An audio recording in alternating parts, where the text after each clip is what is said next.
No, no, years. no, no, absolutely not. It's just like a hey, what's up? Or like a Yeah. quick hi hello, right? Yeah. Probably. I mean, yeah. I think the most that we ever conversated would probably be at World Series. Yeah, absolutely. That was a fantastic event. Yeah, absolutely. Yeah, it was a Are great we gonna talk time. about that? Are we gonna talk about the car situation? Oh my God. Yeah, we definitely could talk about the car situation.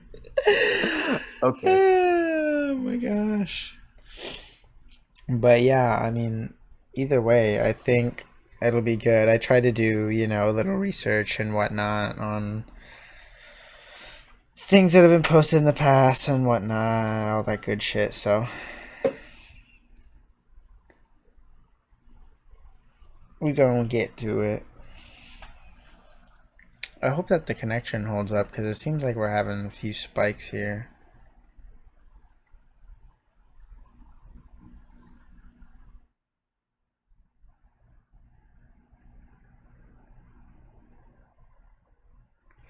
I should probably turn that shit off.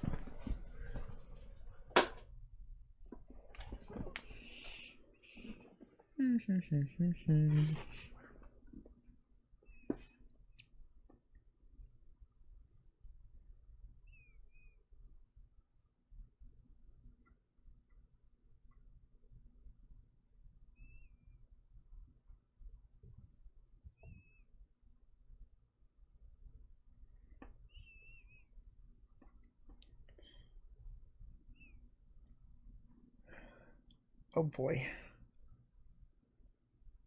I don't know if you're gone already, but I No, I'm can't. here. I'm here. Oh, okay.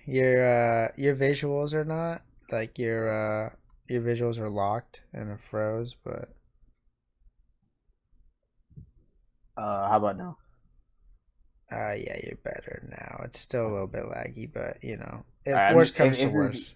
yeah, no, worst comes to worst, we'll just shut up on it. As long as the information gets out there, we'll be fine. Yeah, exactly. That's what we're here for.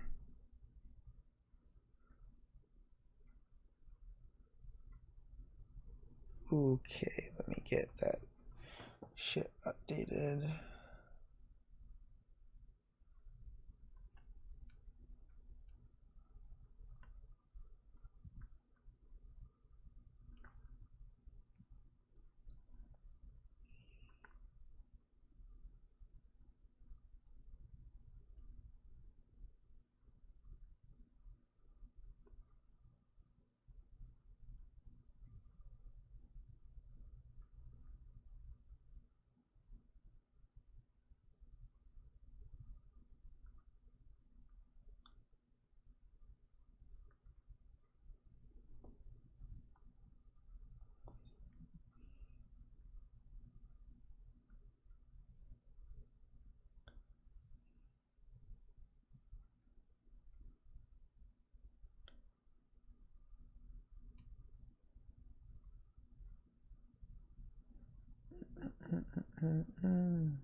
All right, I think all of my posts should be updated with the link. So hopefully we'll get Hmm.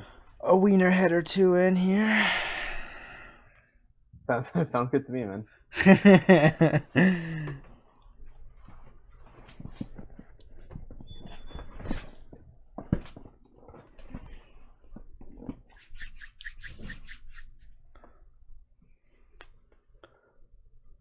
In the meantime, I shall glove into the camera to appease the masses. Well, for damn sure, I'm not going to be doing that today. Yeah, that's actually what I brought you here for. It's a trick, and you will just be gloving on live feed for 2 hours straight. Oh, yikes. Yeah, so, Wait, didn't someone actually do that? I think, Mike, yeah, Outlaw did that when to, Midnight he dropped Yep. Mm-hmm. Snacks Volume 2, I think. Yeah, yeah. Yeah, that was lit. And then I messaged him and I was like, bro, how you gonna just throw to the entire album as soon as it comes out and now I can't throw to it? Yeah, no, that was like unfair. He like cucked everybody. The ultimate cook.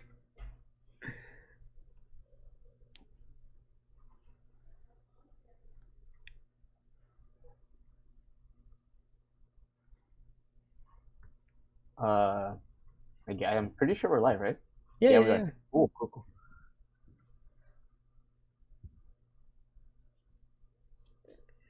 I love the graphic for your stream. Thank you. I really appreciate it. Yeah, I was super happy when it was made. I'm actually in the process of getting the stickers and everything made for the different tier levels and whatever. They're going to be made by the same guy, so it'll all be kind of in the same Ooh. general feel. You can probably look into pins and stuff too. Dude, that would be lit. That would be super It would be cool. crazy, like if you get like noticed in public and then you see them wear the pin. That would be crazy. That would be super crazy. I mean, like, there have been a few occasions where I've been like recognized in public, and that's already like crazy enough. But to see someone with a pin on too, fuck. At that point, you just gotta sign the pin. Like you have to sign it on the spot. Yeah, I think that would be fair. Quick sign, real quick, just a quick cop. Signing things is flattering. I love signing things. It's really cool. I'm sure it becomes tedious at some point, though. Oh yeah, absolutely. Graphic design work does require like a certain. I feel like art requires a certain cruelty in a weird way. Yeah, yeah, pretty much. You have to slave away. That's not what I was going for, but yes, essentially, you slave away.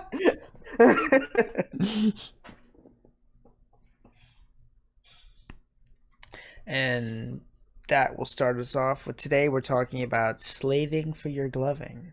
Is it worth it? Long answer, no. Short answer, also no. Fuck. There you have it, I mean, that's what folks. happened to Kevin, right? He did everything he wanted to do, and then he's like, "All right, I'm done."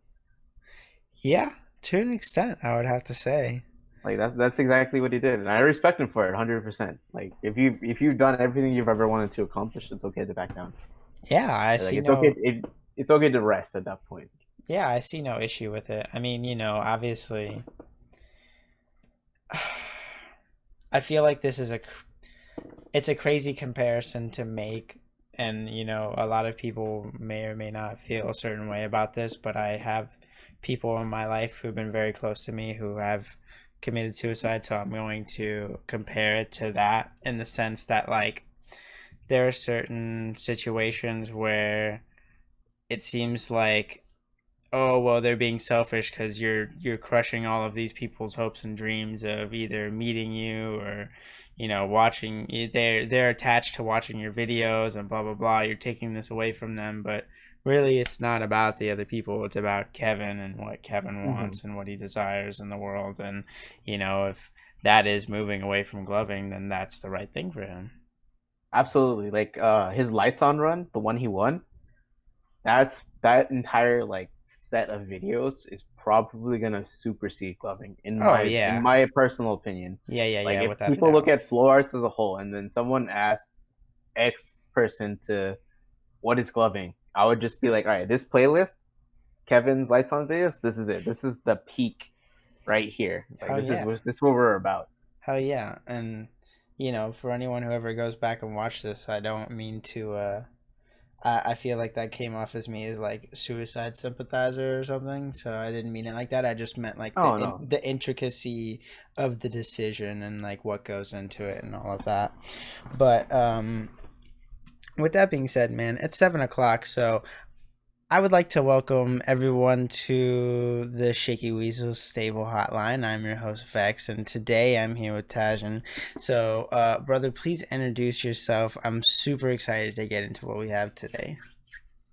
Hi everyone. So my name is Taj, or in this case Tajin, or Tajin, Yeah, formerly known as Chroma God. I am an FL sponsor, but I'm also the captain of sponsors.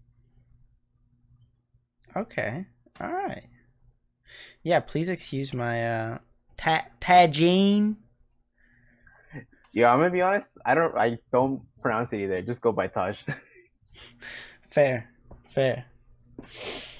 All right, man. Well, to start off, like, how long have you been gloving? A little over 8 years now. Really, really. So you're right up in the bracket of when I started. Yeah, yeah. I actually started like super late, 2011. Like no, like literally the last week of November, December is when I like decided like, hey, this is something I kind of want to do now. So I'm like, it's like being a 90s kid, but being born in like 98, 99. So, but yeah, I started late 2011. Okay. All right. That really. Okay, that makes sense. All right. All right. I dig it. So like what got you into gloving? Like what was the start for you? So at the time, and I was in seventh grade, and I was a part of ASB, and ASB was like throwing all the events for school. So I somehow got the role of DJ, but essentially it was just me hitting next on a playlist that my classmates. So it's just like me sitting at the booth and hitting next, or like just standing there, just So monitoring everything. So so you're I telling remember me in you're seventh ready grade, to play EDC. it was basically I don't know. I was just like, hey, I was just vibing, bro. All So right. I saw these two guys, right? But they had gloves, but they only had one glove each. And what they were doing is they were walking around and they were like waving it, and then that was it. That's all they did. So they like that's what they did. Just one glove each, like a Michael Jackson kind of style glove. It was a pre-wired too. It was a pre-wired Michael Jackson glove, and that's what they were just doing the whole time. And I was just like, what are these kids doing? Like the whole time. And I was like so intrigued, and but I wasn't intrigued enough to look into it. I was just like, oh, this is a weird, stupid gimmick, right? And then Right. eighth grade, we started. I'm in the ASB again, and my homie Gilbert, he pulls out gloves because we're like, because school just started, we had nothing to do. He pulled out gloves and he started giving shows in class. So from that point on, I was like, oh, this is super sick. Oh, can you tell me more? He's like, oh, just look up Amazing Lights. Of course, Amazing Lights. So um, from then on, I was just like, I started watching videos. I was looking at tutorials, all of that jazz. Damn. That's so crazy because your entrance to gloving is so similar to mine. I mean, I literally went through the same, like, I saw it in seventh grade. I was like, nah, that's not it, chief. And then eighth grade rolled around. My homie showed it to me. He gave me a light show at my house. And it was just like, I have to learn this. Like, this is too cool. So that's Yeah, super I was just fucking like, I was awesome. super intrigued. I was like, what is he doing and why is he doing it? And then like the more I watched on YouTube, the more and more I started to get into it. So Right. I remember like I would just watch videos just cause, and then eventually it got to a point where like, oh, I kind of want to learn. So I spent like a whole month just like trying to teach myself through YouTube only. And then Mm. eventually, like I said, November, December, I bought gloves on Black Friday, and I still own them too. It's a clear set of E dots, and they got the order wrong, but I don't care. It's still my E dots, and it was the swag set, right? Yo, I So, remember. yep, eighth grade me with the PM cushion swag set. That was my glove set, and they messed up the order by so it was like a seafoam and a white one color set, and they just mixed up the ratios. So they got opposite ratios for what I wanted. But at the time, I didn't care. It was just like I have lights, I have gloves, I'm ready to go. Yeah, yeah, yeah, definitely. That's crazy. You still have this set. Yeah, I just see like a lot of like the older like I have like nostalgia is like my favorite drug. So it's Bet. just like it's hard for me to let go of things that are old. No, that makes sense. I totally feel it. I totally feel it. I mean, I have a plethora of gloving supplies that probably need to be looked through and dug out. But yeah, dude, that's fucking awesome. So, do you know generally how it got into your school, or is that just like, one of the guys that you knew who gloved kind of was into raving, or? So from what I remember, it was like the two kids who brought it at that one dance. Uh, the two guys that brought it were like eighth grade, so it was a middle school, so seventh, eighth, and then they're gone. So whoever they showed it to asked them, and then they all got into it quietly over the summer, and then eventually, like more and more people started doing it. Okay. Interesting. Interesting.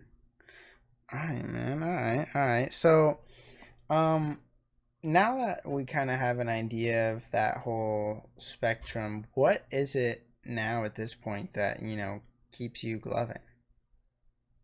Um, oh man, that's a very deep, multi-layered question for me. At first, when I was, starting to like really jump into the scene, it was just like trying to get my name recognized. And then, of course, I was like, not the right move. Of course, it's Right. not. Chasing the cloud is not the way to go. Right. Um, at first, that was the goal. It was like I wanted people that I could hang out with, and that I wanted I really wanted friends. Like, because at the time I was like always bouncing in between schools, and I never like stuck around long enough to like have friends. So I was like, oh, maybe if I have this one hobby that I share with a whole bunch of people, I can always stay connected with everyone. Right. So that was the goal back then. It was like just to have a ton of friends, and then eventually it was like, oh, you can get paid for this? Hell yeah! So I was like, I'm down for that. So it was like I was chasing after sponsorships, and then I was like, you know what? That's not the movie there. So I always found something different to keep me going, and then eventually I did get a sponsorship, and eventually I did make a ton of friends, and now it's just like I'm managing other people with futuristic lights, Right. and to me, like seeing other people's success feels like my success, almost in a weird way, Absolutely. because to me, I've done everything I've wanted to do. The only thing I haven't done yet is create my own light, which that's like the whole reason why I joined Futuristic Lights. I helped with the ions and the SE atoms, so it's just like I've kind of pseudo done that goal already, but like to have my own standalone light, that's probably the goal for me right now. And then Wow. I don't know what the goal will be afterwards, or if there's ever going to be a goal beyond that. But I really want to make my own light, and I think that's what's keeping me going. Interesting. Okay, so wow. I mean, you like it's crazy. You touched on like so many different questions all in one that I have already. So I want to jump into, I guess, since you're leaving off on that, what kind of technology are you looking for as far as moving forward? And oh my God, I'm so stupid. As far as moving forward in, you know, innovation as far as modes go, because I mean, I imagine you wanting to have your own light isn't like I just want my own chip with my own special amalgamation of modes on it. Like you want your own special functionality. I'm gonna be honest with you. So the design philosophy with futuristic lights has always been make it as simple as possible while keeping it advanced. And I actually do really enjoy working with that sentiment in mind. In terms of like hardware, I feel like we've peaked as a community. Like I personally do not think there's any way we can improve on what we have right now until we can go even smaller, which again it's just like it's like a pipe dream at the moment. Yeah. And for me, like the issue I really want to solve is like our casings. Right now, if you look at every single modern chip, like Spectra, if you look at Auroras or Ubers, even you can even look at FL chips. The issue right now is that all the casings are shaped around the battery and not the finger. So it's not ergonomical. So that's probably the main concern I have right now moving forward is to create something universal that can encompass the finger and not just the batteries for the casing. That makes sense. No, I really dig that, and I think I've been someone who has kind of been on the wave of improved casing slash diffusers for a long time now, and I think that it's also aside from just being a market to open for aesthetic purposes, right? Because we have so many people who appreciate different aesthetics when it comes to casings, whether it's square, round, whatever Hmm. the different um, uh, archetype you want to pick is. But we have yet to see anyone really go out of their way to make any kind of special case. I mean, the most tailored casing that I would say is, um, I don't know, maybe the 4.0, just because it had the attention to the click. Hmm. Which otherwise, I mean, there hasn't been much direct innovation in the casing world since basically casings were made outside of they're easier to open now and you don't have to pry it open with a fucking knife. Yeah, you don't need a screwdriver to operate it now. Yeah, right. Actually, I do want to shout out the Stardust casings from Keck/Therlights. I feel like that's very close to what I was like hoping for, Okay. simply because they can hold both full size chips, and then I've gotten to fit my atoms in them. Oh, okay. So it's just like they're very close to like solving the issue for that. But even then, there's still like a ton of improvements you can make regarding them. So Right. hopefully, like I can, you know, it's a niche, it's a super niche market, It unfortunately. is, and that's one of the biggest issues with trying to back it in any way, shape, or form, because you're essentially dumping money into this to possibly see no return at all, considering how niche of a market it is. But it's also it's untested water in some scenario because we don't know necessarily how hype it would be if people actually got a casing that all of a sudden changed the way that they gloved or the way that they felt like they gloved, right? Yeah, yeah, it's just like I like envy orbiters a ton because they have so much customization for their casings for their orbits, and it's like insane to me that we can't do something similar or like have something that can define our casings just a little bit more. I know Sari has been doing Pokemon casings with the 4.0s, and those are clean, Yeah, she's been doing but I actually a want lot. them to be like a regular thing where people can just go to a place and buy that and not have them custom made, Yeah, because it is a lot of work. It is, it's very tailored to like it's a struggle in my eyes. Like it it shouldn't is. be like that difficult Yeah, to no, custom. absolutely. Because I mean, literally, as it currently stands, there's one proprietor of custom casings that is, reliable and regular and open to ideas as far as what people want to make in their own custom casings, and really, that is it's difficult, right? Because Sari is, as we know, already a very busy person, and trying to put that kind of load of work on her on top of that is a lot, I would imagine, for any human being, and to try and have a whole community rely on that would be, But it's Yeah, not it's to say. insane. Sorry, go ahead. Oh, I'm sorry. No, no, I cut you off. Cut you off. Oh, okay. Well, I was gonna say it's not to say though that we haven't seen the continued success of what she has put out though. Yeah, yeah. Actually, I went back and forth with her a couple of days ago, where like someone made a post on Glover's on. I believe it was his Glover name is Rue, and he went over like, hey, what do you want to see in terms of improvement? And then we both made like very similar comments. So we started talking like, I wonder what your design is versus my design. And I was like, I don't know, my design is an abomination. So um, we did go back and forth regarding that. She seems to have like an idea of where she wants to be headed with that, and I do have like a very similar vision. So hopefully, like I have the backing to get it done, but I don't have the money, and like Eagle has the money to get it done, but they don't have the backing for it. So Yeah. it's like Yes. it's a really awkward situation for both ends. You know, can can we speak to a topic that I feel like hasn't been touched? Why is it that we don't see any collaboration in any gloving companies?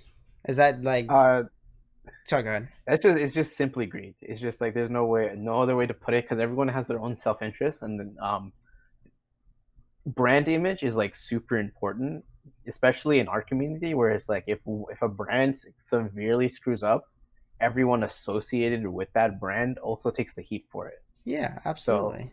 So during a collaboration, if one side falls through or like if one side doesn't pull through, it just looks bad. So to avoid that risk and like to preserve your self image and your own self interest, I think it's just better to not work directly with other people. And it's unfortunate to say because I think that's not the right way to handle things. Like I know we're gonna talk about it later, but like it just reminds me of OSM War Yeah. and like how everyone like banded together to fight the OSM War, and it was just like nothing really happened of it. Like everyone's like, oh yeah, let's do this, let's do that, and then nothing really happened Actually, regarding funding. I would love to get into that now. And yeah, I agree. I agree, brother. It's good to see you in the chat, homie. It's definitely has to do with the business of it all, and I couldn't have said it better. Honestly, I feel like it's kind of an issue in the fact that it is the right way to go about it, in the sense of protecting self-image and keeping your solidarity as a company. But as far what is your company worth if the community dies out around it, right? That's the Right. issue that we're at right now, I would say. It's just like again, it's just really unfortunate the way that that side of the business is being handled. Our creative director, his name is Wanderer. Where's Wanderer? For FL, and he has a really great relationship with Throwlight slash Candy Creation. So hopefully, like we can change that like that sort of narrative regarding what to do within our the future. Because I remember at one point, every company except EO had OSMs on their website, and I thought Yeah. that was a really interesting take on like what would happen if we did have something like that out in the market, or like what would happen if everyone did band together like that. It would be interesting. It, And you know, you kind of see it not in the same sense, obviously, because this is more of a business deal. But Throwlights has absorbed Keck, but they haven't mm-hmm. absorbed Keck necessarily in the same way that Amazing Lights absorbed CoinPro, where they basically folded CoinPro Yeah, and just used all of their inventory to boost the stock that they already had. Whereas Throwlights is kind of isolated Keck in you know, the block of ice timeline that it is, and allowed it to exist and continue to fund the people who are too lazy, or you know, they're too busy to realize that if Keck was shut down, it wouldn't be have been shut down because it went out of business. It shut down because it was absorbed into Throwlights, and now you can just get all the same stuff there. You know, there are plenty of people who don't have the time or don't have the wherewithal to check for that kind of information. They're just going to type in Keck and it doesn't show up, and they go, well, fuck, I don't know who to go to now. You know, I know the top people. I know Amazing Lights. I know I know FL, but even, you know, at the current time, Throwlights has just kind of revitalized itself in the scene in maybe the last 2-3 years. So, you know, I think that was definitely a good decision. And seeing what Amazing Lights did with CoinPro was, you know, sad in a way. yeah. I remember when like it just like suddenly happened. Like it was just like CoinPro disappeared off the map, and everyone was like, "What just happened?" Yep. It was literally like I remember the day it happened too. It was like the time stood still for a moment, and like, what's going on? Why is there a patent on this? What's going on? And it was just everyone was just confused, and it was just like the longer the year progressed, it was just more and more apparent of what was going to happen. Yeah, it was definitely a scary time. I mean, you know, I was still waiting for the remote controlled SP3s, so like my heart was broken. Dude, everybody was waiting for those, man. I was waiting for those. I saw that picture one day. I was like, all right, this is a game. Could you imagine like changing the channel in the show? Like, Dude, I bro, mean, like that shit dropped in like what was it, like 13, like yeah, 2013? They maybe 13, dropped that. 14. I was like, oh my god.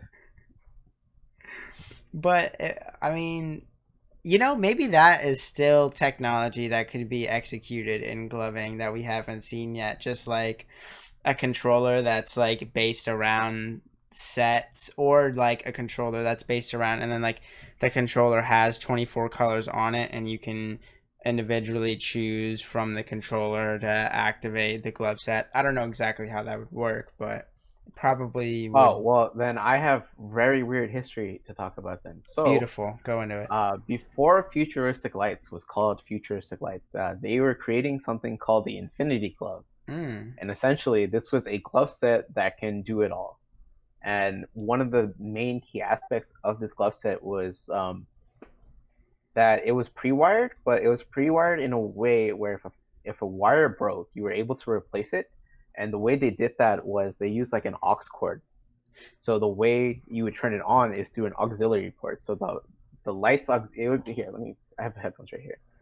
So imagine this as a way to replace the wire. Instead of your whole glove set dying, it would just be like you can just replace that specific wire. Right, right. So I think that's how if we were gonna do something like that, I think that's the way we would go with it. But that project and idea got scrapped in the very beginning Oh, I believe of it. before even they came out with anything. So No, I mean, honestly, as far as practicality goes and the market goes, there's no feasible way to make like anything with wires sound appealing to a glover. yeah, it's like really weird in a way because like the way they handled the situation, like if the reason why no one likes pre-wired is because A, they're wired, and two, if they break, the whole glove breaks. Right. So they tried solving the issue where it's just like, oh, you can just replace the wire over just like having to replace the whole glove. Which I So think I thought that is was a really, great idea. yeah, it's really intuitive. I thought when I was shown that product, I was just like blown away. Like that was the idea. Like it was motion sensing. It was pre-wired. You had a billion colors. You can plug it into your computer. You could do it all. So, wouldn't that have treaded on the grounds of open source and Yes, but this is at least 2 years before that was even being discussed. Okay, all right, all right. So let's get into that. Fast forward 2 years after that project was scrapperinoed and the OSM drops. Well, let's get into the history a bit because I don't, I was young, or I'm still young when it was all happening, and I was a bit disconnected from all of the logistics and everything, partially because I was dealing with my own life stuff and whatever, and also I, was trying my best to continue to push my image as I always have, which is just Hmm. backing positivity. And, I try not to involve myself in any of the controversies or whatnot. But from what I remember, um, oh gosh, I can't remember his name, was working for EL for a long Oh, period of time. Romero. Romero, Romero was yes, working. yes. He Yeah. was working for EL for a long period of time, and he was doing a lot of the programming for the gloves. He had done basically back to the Matrix, and I think before he'd done all the programming for all of the flashing patterns and all of that and whatnot for the different gloves. And he had brought the idea to Brian a few times, and Brian was like, "I don't want to do it. I'm not as interested in pursuing this." And I get, this is where I start to get fuzzy on the information. I guess there was some kind of falling out or something between them, and Romero felt like he was, maybe not being appreciated for what he had to give, and he separated from EL and decided to start pursuing his dream of creating the open source microlight. Yeah. So I remember being super involved in all that. So essentially, from what I remember was when that first open source microlight page dropped, the first post that was on that page was that my name is Romero. I am an ex programmer for Amazing Lights. I've made, and then he listed like all the chips. He had Yeah, oracles, trinities, matrices, chromas, and then he's like, I no longer wish to work with EL because it was like something about creative freedom. yeah, Uh, and then that was that. That was the first post on that page. And I remember like getting an ad for that page, and I was just like, what is this? And then I remember posting a picture of the original, the first OSM, the humongous block of Yeah, chips. I still have them. Oh man, I can't wait to talk about those. Um, I remember like that was the first post I made regarding that. It was like back in 2015, I think, about when that I made that post, and it was interesting because it blew up a lot because everyone was like speculative, like about the size, functionality. Everyone was super curious on what this was and who was making it. And then as the year progressed, more and more pictures started coming out. People started talking a lot more, and then I remember this goes back to when EO bought CoinPro, and it was Yeah. just like, wait, what happened to CoinPro? Wait, CoinPro owns this patent. What's going to happen with OSM? And that's when it started, like the The walls humongous started to crumble. humongous company war. It was really hard to watch. It was really hard to sit back and watch for sure. Yeah. Painful. I mean, you know, this was a time, and this goes for all the people who have gotten into gloving within the past few years or whatever. This was a time basically when the only new content that was ever released was being released by EL. It was very rare that you were seeing something come out from Keck, or Throw Lights had kind of gone under the water after about 2012 or so for a little period of time. Mm-hmm. We weren't Orbit was releasing new stuff, but it was the quality control was unremarkably bad, so they weren't able to keep up with the consistent demands of the gloving world, and they weren't also with the times. They were kind of just making their own shit and doing whatever made them happy, and it wasn't making the glovers happy, and that reflected in their sales and performance. So to see someone else put out a microlight was mind blowing. I mean, everyone was like, "What? This is like groundbreaking. The community is changing now. This is something different." Because not only had we not seen a new microlight come out from anyone, we hadn't seen any type of microlight with this kind of ideal capability. Right? He was telling us that we were going to be able to choose any color we want, program any mode we want, any length of flashing pattern. The sky is the limit if you can learn to figure out C++, which generally is not that difficult, especially not for using the OSM. It's just tedious, more or less, with consistently flashing glove sets over and over and then putting them back in the casing, diffuser, glove, then to wave it around, see how it looks to make sure it's how you want, take it back out, redo all of it. So, it was just such a shell shock for the culture that people didn't know what really to think or how to approach what the future of this said microlight was going to be. And I think that alone was enough to scare Brian. Well, yeah, because at the time, Futuristic dropped Kinetics, They had but just dropped Connects. Yeah, you're right. yeah, You're right. so there was a scandal with that too because uh, the closer and closer we got to dropping Kinetics, it was just like it got to a point where EO was like, "Oh, we gotta have an answer. We gotta have an answer." Yep. Yep. Yep. And the way they did that was they released the elements Yep.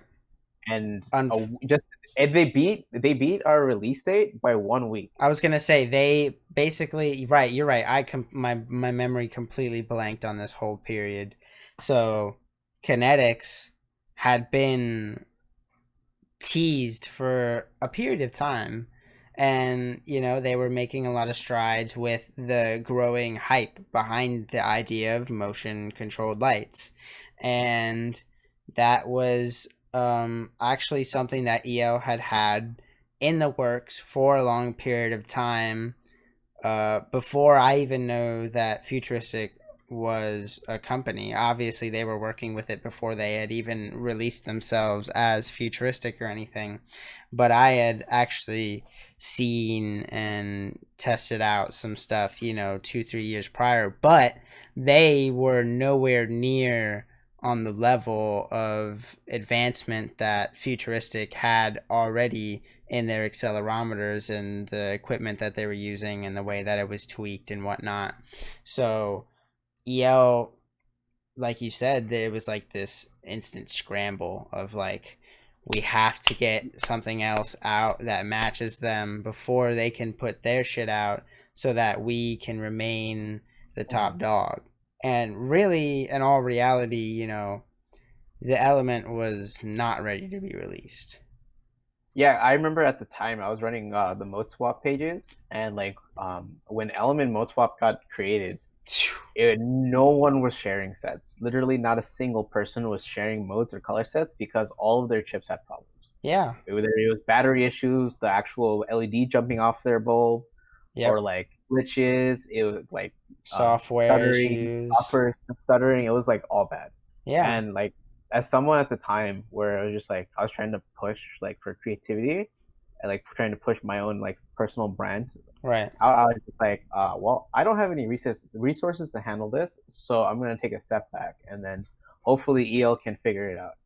So that was what I was doing at that time, and then That makes eventually it sense. got to the point where OSM approached me and they were like, "Hey, stop working with EL's mode swap pages, come work with us, and then we can make you an intern for programming the lights."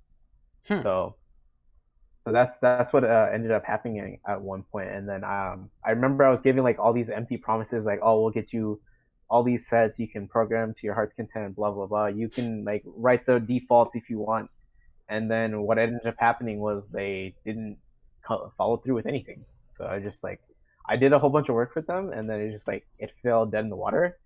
And then from what I know now, LED gloves is a programmer. He was the guy who wrote the software for like the user interface software for the OSMs.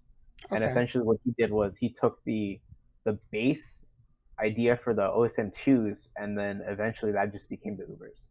It was just Ubers with no open source. Very interesting.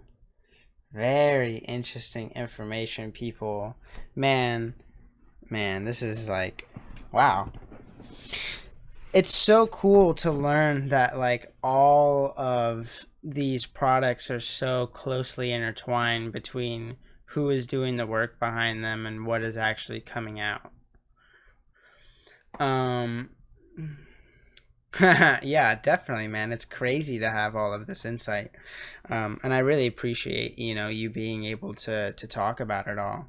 So, what would you say was kind of the break point for OSM when things started to like really like shit hit the fan? For me, it was when the OSM twos dropped. Like they were in the middle of a lawsuit, and then they had the audacity to ignore the lawsuit completely and drop an improved version of the light. And the idea was it for it was the money gained from those sales would fight the lawsuit. And I remember very vividly that like I knew that was gonna fail, like that was not gonna work, simply because the price point of the OSM twos I think were like closer to $200. Yeah. And like that is an insane amount for gloves. And then they were constantly back ordered, and they were constantly being failed to be manufactured on time in a reasonable amount of time too. So it was just like they just ended up taking people's money, and then eventually, of course, they delivered. But like at that point, it was too late for the company to survive. And I remember I wasn't sponsored by anyone at the time. It was a very neutral party Mm-hmm. because I during that whole situation I had where they're like, "Oh, we'll get you sets, you can do this and that," and they just never follow through with anything. I just kind of like relapsed back into like, all right, I'm just gonna do my own thing again with the most swap pages. And then eventually, I was just like, you know what, I want to do something, and I actually created a group chat with the CEO of Keck, of Futuristic, of LED Gloves, with Romero, and I was just like, all right, guys, what do we do? And then everyone's like, who are you? I'm like, oh, hi. I do all the most off page stuff, and then I remember very vividly Jared from LED Gloves. He's like, we all talk to each other, right? And I was like, nope, did not know that.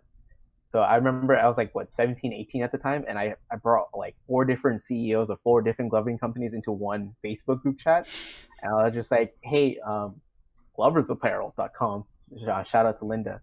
At the time, she was looking for promoters for that, and I was a promoter for it. I was like, hey, what if we funded OSM shirts to fight the lawsuit? And like, I have like really cringe like 10-minute designs that I can like share eventually, but like I don't have the pictures on me right now. But like I remember I created like really cringy like OSM shirts, and like, oh, what if we sold the shirts and have those profits go into the lawsuit? And everyone was like, yeah, that's a great idea. And then it goes back to the issue we talked about earlier, where it was just like personal interest and greed, and just like branding image and whatnot. And Right. no one wanted to do it. Everyone's like, oh, this is a great idea, but no one wanted to do it. So that was like a really awkward thing I experienced, and something I did on my own at the time. Before I didn't like I was not affiliated with anyone or anything at the time. I didn't even have a code. I was just like doing my own thing, just vibing. Wow. God damn, man. My boy was putting in work behind the scenes. So, the other thing about the OSM2s were I feel like a lot of people were having issues with them too, right? Weren't they were like weren't people getting them like 6+ months after they had ordered and shit like that? Like you were talking about all the Yeah, backlogging yeah. and They everything. also had like cable issues, and like it got to a point where people started making their own cables instead of waiting for one. It was really bad. It was like I'm super glad I wasn't involved like heavily at that point anymore. It was just like really awkward to watch and like sit back and watch. Yeah, that's crazy. I mean, like you definitely said it. Like you can't make much bolder of a move than to just ignore the lawsuit and drop the lights anyway, in hopes that the proceeds will help go towards the lawsuit. I mean, because really, what the elements were probably 120 to 140. Yeah, I think elements were 140 at the time. Kinetics were closer to 130. I think it was like 135. Yeah. Then OSM drops is like, hey, 200. You can do everything they're doing. And I was like, oh well, sounds good to me, man. Sure, why not? Yeah, that's it's I'm not sure really. I guess that just had to have been like a final stand kind of thing, right? Because they knew. I mean, Ramiro had to have known even from the start, as soon as Brian put his foot into the water, that they weren't going to have enough money to fend off anything that EO was going to come with. Yeah, I think the worst part about all of that was like the division in the community. It's like either Yeah, you were for OSM or you were not, and or like you were an EO sponsor. And I pretty felt like much. EO sponsors took a lot of heat for no reason regarding that. It was just like they took so much ridiculous heat for no reason, just like Yeah, trying to defend the company that like supports them. So it's just like at the time I was like talking with Nick all the time because he gave me adminship of Chroma Mode Swap and then right. eventually Element Mode Swap. So I was just like, Nick, why are you still with EO? And you're just like, because EO supports him. So I was like, yeah, that makes sense. Like, why you would have to defend your livelihood at that point. Right. No, yeah. And I mean, that's at a point in time where, and Nick can definitely correct me if I'm wrong, but Nick was paying like a lot of his bills and things just solely off the code sales that he was making through the sponsorship. So, I mean, to think that a large group of the people who he had also at one point considered his supporters are now turning around to tell him that he's a piece of shit because he's still supporting Amazing Lights, even Mm-hmm. though they're giving him access to live his dreams.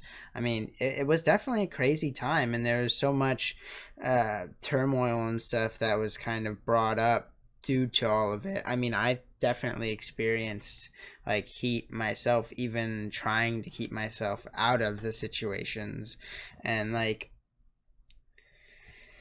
it was just such an intense time for everyone to be interacting with each other. It felt like you were constantly walking on mines, no matter what you were posting in the GL, because, like you said, even if you, it felt like even if you weren't posting about it, it was someone was gonna say something about it on your post. It was gonna be brought to it.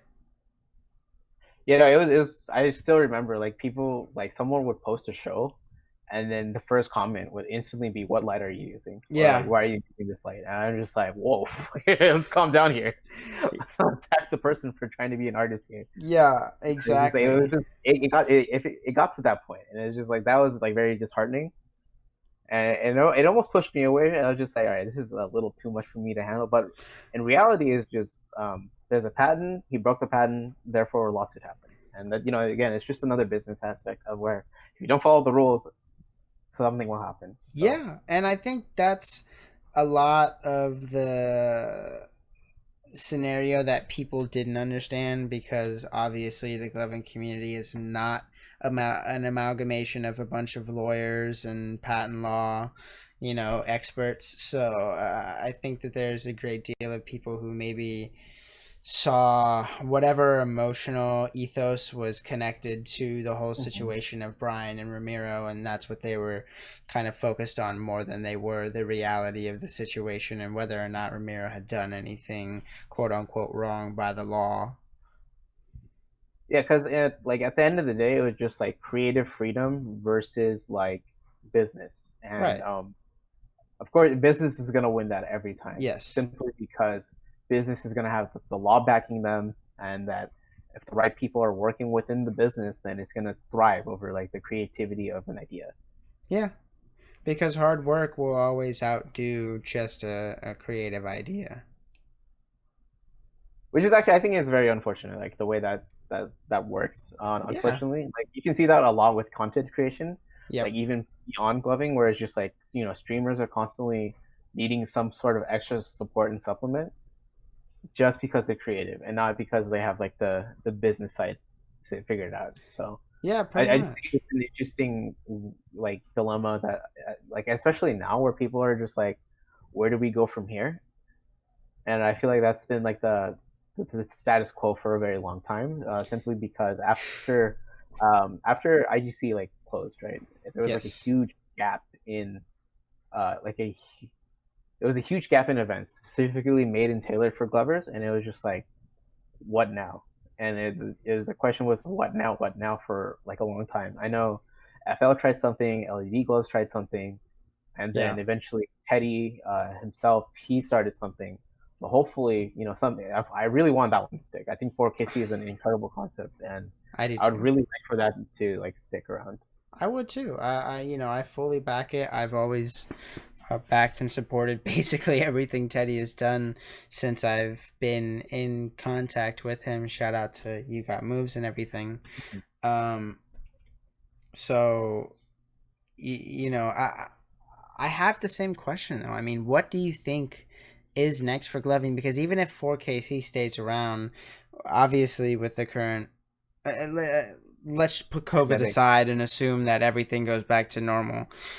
Even with just 4KC, I mean, that's still just a once a year event. And really, it really like when IGC went downhill and everything got cut off, it seemed like everything just kind of stopped. Like you said, we came to a halt. In LED and Futuristic did their own thing, but it was never At sank. that scale. Yeah, yeah, and there weren't ever enough people that were backing it in the sense of community standards that they were able to make a lasting impression. And that's one thing that I think 4KC did that, even World Series wasn't able to do, just because of just the kind of misfit rowdy nature that was present in the whole event overall, through through the hosting and the judging and all of it. It was just kind of a little makeshift as far as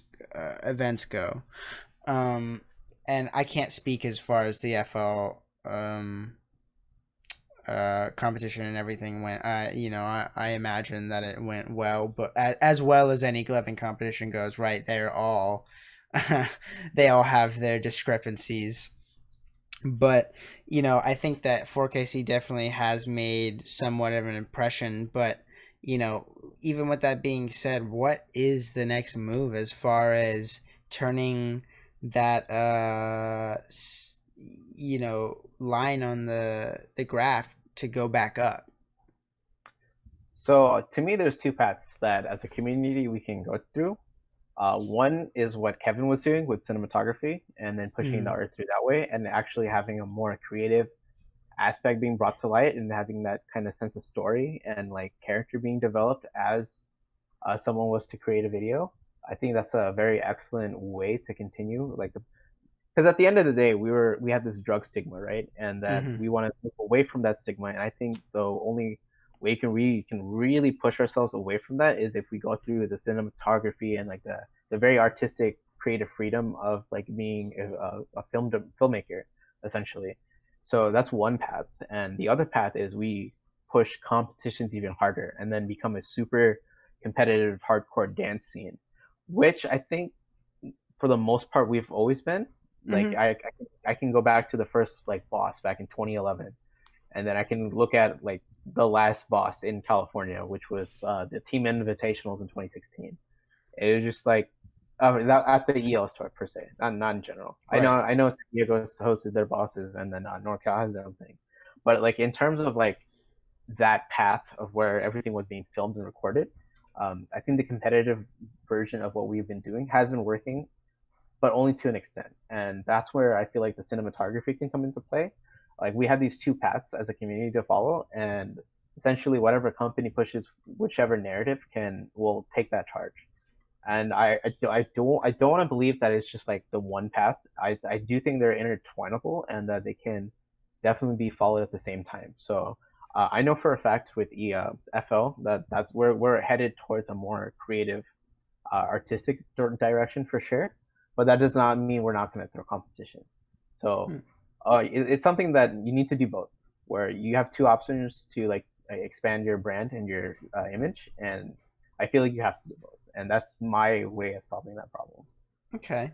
So, what is your experience with, competitions over the years? How do you, well, okay, let me ask this first.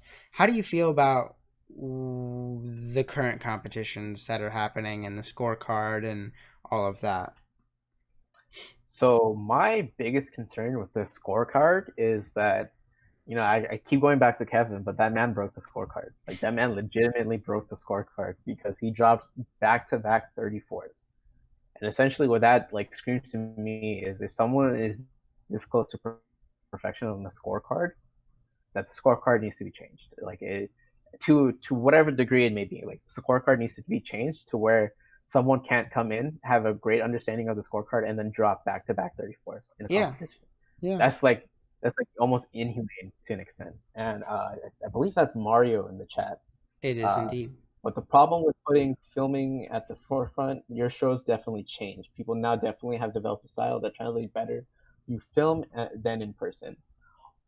Mm, I'm gonna disagree because again, I'm gonna use Kevin as an example for it because his style translates in person and on film, and I think it goes back to something you said to me a long time ago, Jacob, where it was just like the difference between a good glover and a great glover is like a good glover can entertain another glover, but a great glover can entertain both a glover and a non-glover.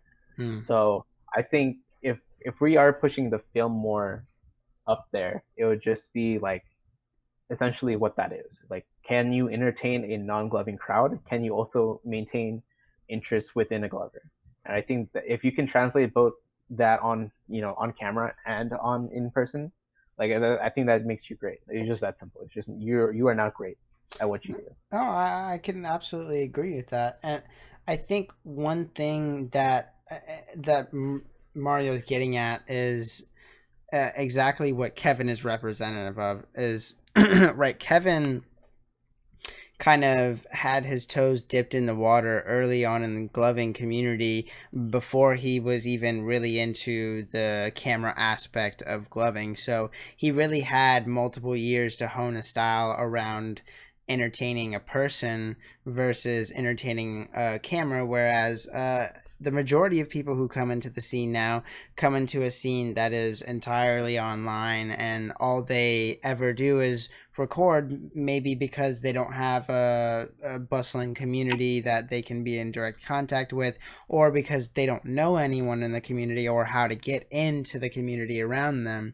So they kind of create this style around just gloving in front of a camera, and it isn't necessarily conducive when they then get in person with another glover to throw a light show, or even someone who doesn't glove. Whereas Kevin kind of had the knowledge of doing both before he was, or he had the knowledge of doing in-person light shows before he was directed at doing camera-only light shows, and he was able to kind of pull that knowledge in to create the right blend, right, a concoction of the style to be fitting for cameras. And I think that that is definitely an important thing to be touched on, right? I think that more people need to work on treating the camera like a person instead of like a camera, right? Don't focus on whether or not you're necessarily always in the frame. Just treat it as a point of view. And that can, I think that piece of information could unlock some people as far as their shyness in front of a camera.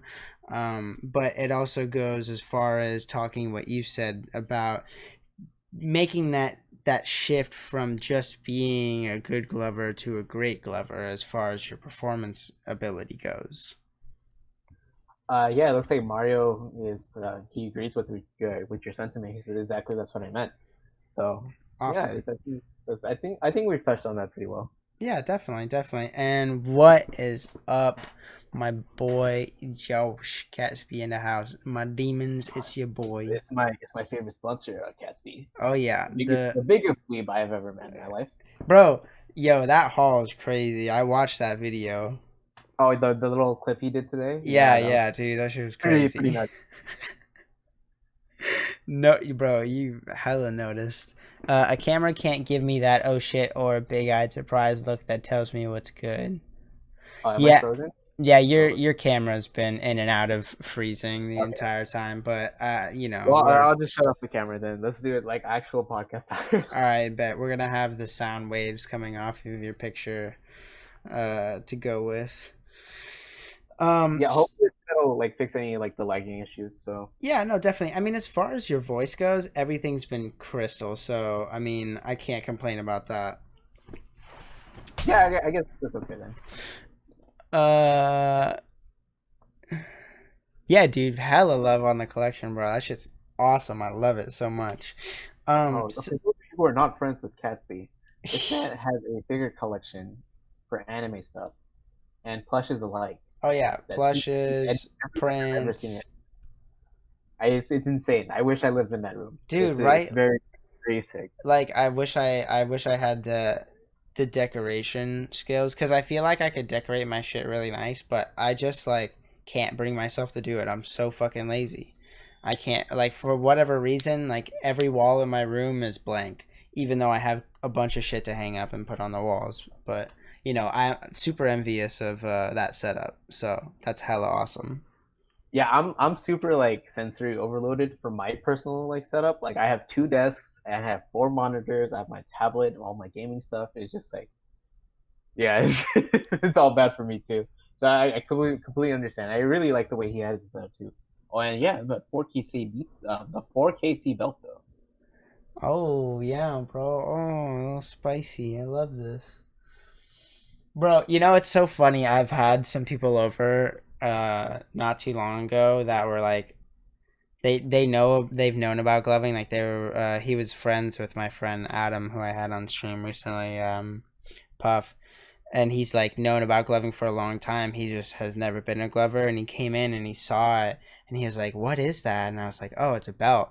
And he was like, "It's a belt?" And I was like, "Yeah, I won it from the last competition." And he was like, "Holy shit, that's fucking amazing!" And he like freaked the fuck out and was like feeling it and everything. And I was like, "Dude, that's definitely the best trophy that I've ever gotten from any competition, any kind. That's the best like show that I could ever give." I really feel better about it than the jumbo check that I got from IGC. Even if that was 2,500, I still kind of prefer the belt. Yeah, shout out to Teddy for creating the greatest piece of like Yeah, gloving dude. reward I've ever seen. Yeah, seriously, making gloving history right there. I'm excited to see what the next one will look like, or if he'll just do the same design. I feel like he should do like a different color, maybe like some Yeah, different designs that's or like I something. was gonna touch on that. I was just like, I think the design is perfect, or like maybe have the smaller medallions to represent the region the competition taking place, Oh, dude, and yeah. then have different colors for each one. Yeah, that would be fucking sick. Ideas for Teddy. We'll have to link him on the. He's got to pay me for this one though. Yeah, I know, bro. We give away too much to Teddy. All right, he's already bled me dry enough times. So I want to get into Chroma God Oh boy. because I mean it was a big portion of your career, I think, and a lot of people's eyes that were around when they saw it, right? You definitely made a Yeah. wave as far as innovation and color and just the sheer documentation of. Um, I remember like I joined the MoSwap group, and the first picture I saw was like a sunset. He's like, and someone was like, "Hey, this is a set I made off this picture," or like, "Hey," or it was something similar to that, or it was like someone said, uh, "Can someone make a set based off this picture?" And like I commented, and then eventually it got to a point where I started posting my own pictures of sets I made, where like I would have a picture of Luigi's Mansion, and then that would be the set. Oh wait, hello. Yeah, yeah, yo. I think for whatever reason, everyone's saying that we froze. Am I just frozen? Do I just rejoin the call? No, no, no, you're not frozen. They're saying like on their side the whole stream is just locked. Like they can't hear me talking, they can't hear you talking. They just Oh. see a locked screen. So like we just lost all the viewers and everything. But on my end it says everything's completely good. So I don't really know what's going on and I can hear you perfectly, so Um. Well, okay. Well, I think we should just keep talking, and then hopefully someone says something. yeah, it says okay, let me see. Stream hold on, yeah, I got a message.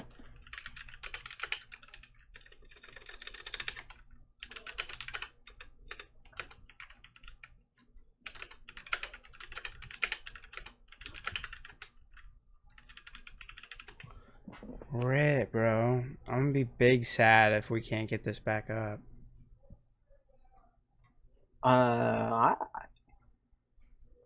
Hold on, hold on. I think we'll be fine. Yeah, I think it's straight frozen for a bunch of us.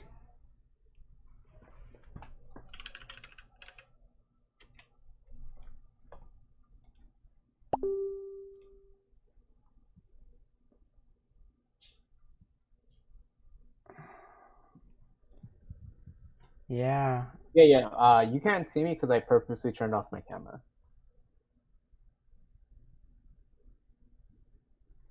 Uh, yeah, are you. Oh, it's still frozen. But can you hear us? Can you hear me?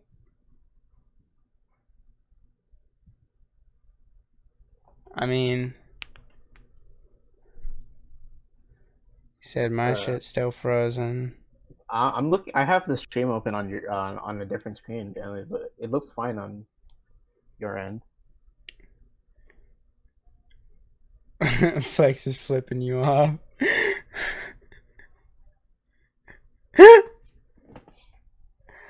uh, it's back? Okay. Is it back for everyone, or is it just? I'm not sure. It seems like it's back for people. Uh, Hey, okay, cool, cool, cool, cool. Well, we're just gonna pick up where we left off, and hopefully either it'll work Okay. itself out Yeah, or let people me will talk come about back. Aobu rigged a giveaway and then gave me chromas because I was helping with competitive Pokemon. Yeah, yeah. They said right as you said, Chroma got it froze, so we're probably gonna have to go back through all of that. Yeah, okay. So the way I got started in that was the way I got that name and like the way I got my start in that was at the time I was talking with Aobu, and essentially what he was doing, he was trying to become a streamer for Pokemon. And at the time, I had a hacked system, so I was able to get him whatever he needed. And then eventually, it got to a point where he's like, "Hey, I'm starting to feel bad about this. I'm gonna rig a giveaway for you." And I was like, "What do you mean?" And he's like, you still glove, right? He's like, yeah. I was like, yeah, I still glove. And then he gave me he rigged a giveaway and he gave me a set of Chroma 24s. And then I eventually go to the Mode Swap page for it. And like one of the very first like early posts I remember seeing was like someone posted a picture of a sunset, and they were I can't remember the full details. It was like either can someone make a set with this, or like they already had a set made with it.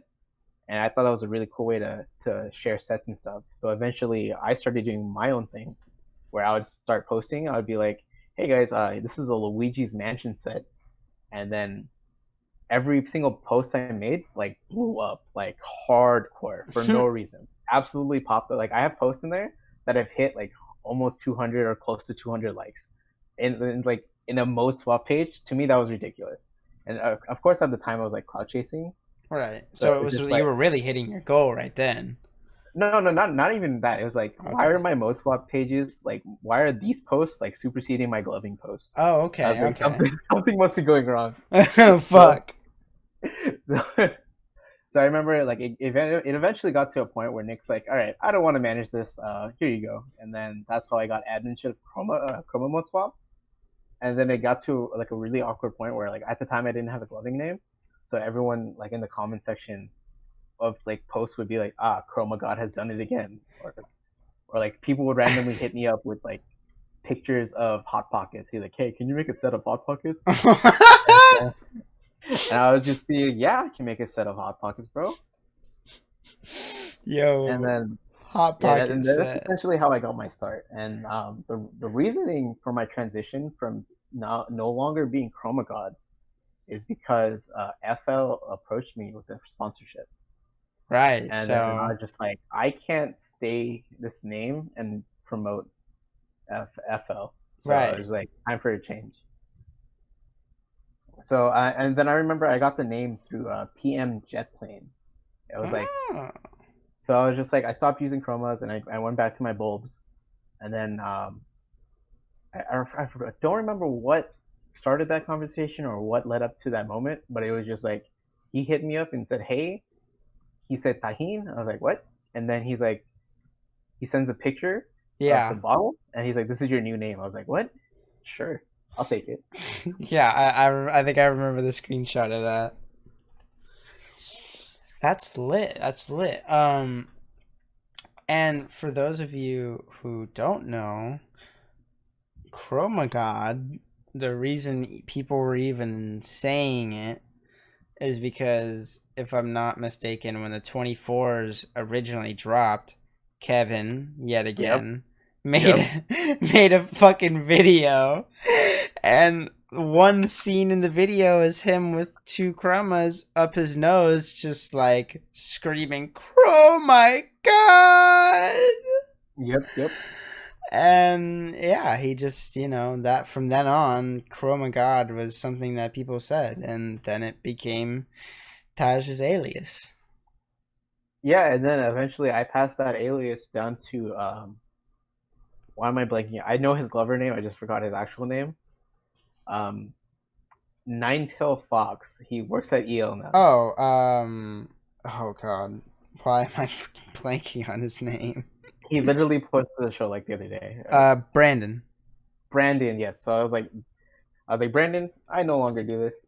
You're the new guy now. You do the Spectre app. You work for EL. It only makes sense for you to have this. Honestly, that So, he was a great person to pass it down to, because he does make a lot of pretty cool modes. oh yeah, it's simply because he cares. I think that's something I was looking for when I was just like, I no longer want to manage all this anymore. I was just like, I want to look for someone who cares, and that's what I ended up doing. That's awesome. That's awesome. The Chroma God legacy lives on. Um, so when you started making the sets and like posting them and everything, you just kind of popped in your head like, what if there was a master list of all of these sets that I made? It eventually got to a point where like my personal DMs were just like filled with people asking me for sets, and it was just like really annoying. So I was like, oh, what if I just compiled everything I've ever made, and then I would just redirect people to go there, and then I would just occasionally update it with something. and that's what ended up becoming the God file for that. And it was Damn. just like I was just like, okay, if I just search my name in Chrome Remote Swap and I just copy and paste everything onto a doc and like kind of organize it, I can Right. just always redirect people. Be like, or if someone's like, oh, I need a set, I'd be like, here you go. Hmm. Here's 36 pages of color sets. Knock yourself out. That's amazing. So where people, if they're looking for it, they just need to go into the Chroma Mode Swap group. Yeah, either they go to the Most Swap group or like um I would redirect them to the doc file, the Google doc file. Awesome, awesome. Well, if you get a chance, you should link that doc file in the chat Oh, I of the stream, should. because that's definitely some gems right there for people to pick up on.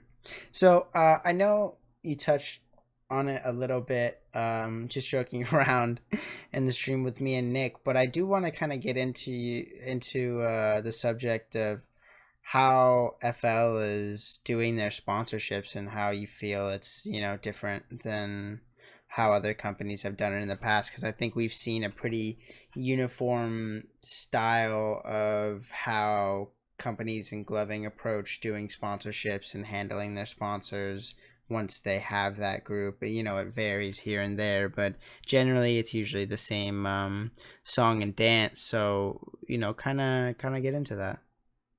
So I was originally brought on as a captain for FL last year in November. And the reason for me having to step up is because our previous captain completely abandoned us Oh. simply because nothing was going through his vision and like there was a lot of disagreement. People didn't respect his authority, and it was really bad. Like even I had my own personal fallout with this person, and it was just like it was really awkward because when I was in there, I was just like I didn't know what my responsibilities were. It was just like you're a captain. I was like, well, what does that mean? So, and as more and more time went on, it was just like I wasn't sure what my job or goal was. So I was just like, I'm just gonna try to be a model sponsor. And then eventually over time, more recently actually, we've revamped our entire program, and then um, essentially what we're looking for is community leaders. So someone who can stand on their own and doesn't need a sponsorship. And essentially what that means is like people who are like really heavy into content creation or like constantly interacting with the community. Someone who is approachable in a way. Leaders. So that's the ideal vision for a sponsor now, and it's to move away from just like being a machine with videos. It's just Being it's as a, active as humanly possible. it was just yeah. We don't want it to be a full time job, but we do want to see people like come in and then strive for it. Okay. So what are the things that you think you guys are looking for as far as adding new people to that sponsorship, if anyone is, possibly interested in getting that? So as we were doing the revamp, I made a post about a month ago, and I was like, "Hey guys, I'm the new vice captain. If you want to be FL, please come message me, and Hmm. let's have a conversation." So essentially, I had a bunch of people contact me, and we had a bunch of people uh, come in with several great questions of what the vision is and like what the goal is, end goal is. What does it mean to be a sponsor? After you've achieved that title, and essentially, I just kind of repeating what I did was just like where I'm looking for leaders, some people who can use the platform to push the brand in themselves. Essentially, what my goal is to eventually move away from Facebook and just be multi-platform. So like Mm. Twitter, Instagram, Reddit, I wanted to be a part of it all. And essentially, that's what the goal is. Like that's what we've been trying to do for a very long time, and hopefully within this year, we can get that going. Um, at the end of that session, though, so about a month of scouting for my own personal self, so about 30-ish people contacted me, and I picked about eight Hmm. to be prospects. So you might be seeing some names here and there regarding that. I know last Friday we dropped the prospect's name in, so That hopefully that'll was become public information. Sue, right? No, he became a full sponsor, but he Okay, he was a became full he one. was a Okay. prospect for like a hot minute. Like I think we were supposed to bring him on in like January, and then I don't know what happened, but that just never came through until more recently. Oh. So actually, you know what? Let me look at the sponsor like prospect list. Yeah, yeah, Uh, we'll do a little exclusive drop of names yeah. of people Ooh. who are gonna be in it. So we have Christian Lim. He goes by Limit. Okay. We have Cody Del Mar, who goes by Flipper. Yep. We have Hibak Osman, who goes by Oh, Hib Nasty. We have Hunter Lin, Elixir, nice. Nice. and then I love talking about these next two in particular, simply because of the relationship they've had with their past companies and what I want to see change. Like they have great ideas, and I really want to implement them. I don't want them to feel underappreciated. The first name I have here is Anari, or in this case, Jamari Solomon. Mm-hmm. He's actually an aspiring coder like myself. So, ooh, I think the stream crashed on my end. Hold on. Oh, really? Yeah, like the stream, like I think it's on my Wi-Fi though. I think we're good though. Okay. Um, yeah, like I was saying, Anari is a great name for Yeah. that I was lucky enough to pick up, and then I was able to get in contact with ex TL Keck sponsorship manager Mardis, and she has a ton of great ideas. So I'm very glad to have her on board. And then the last two names are Malik, aka Max Cohen. He does Yep. Sky Designs, and I really do want to work with him in the future regarding like his own personal brand and what he's gonna do with Melt with me. And the last name we have is Zan Smart Root. So Mm. some exclusive names of people who are striving for the title, and they've been my guinea pigs of what I want to implement and what I want to try as far as what the sponsor should be and or like what they can achieve on their own. All right. That's awesome, man. That's fucking sick as hell. There are a lot of Hello. promising names there. You know? Oh, did we Jacob. lose? Hello?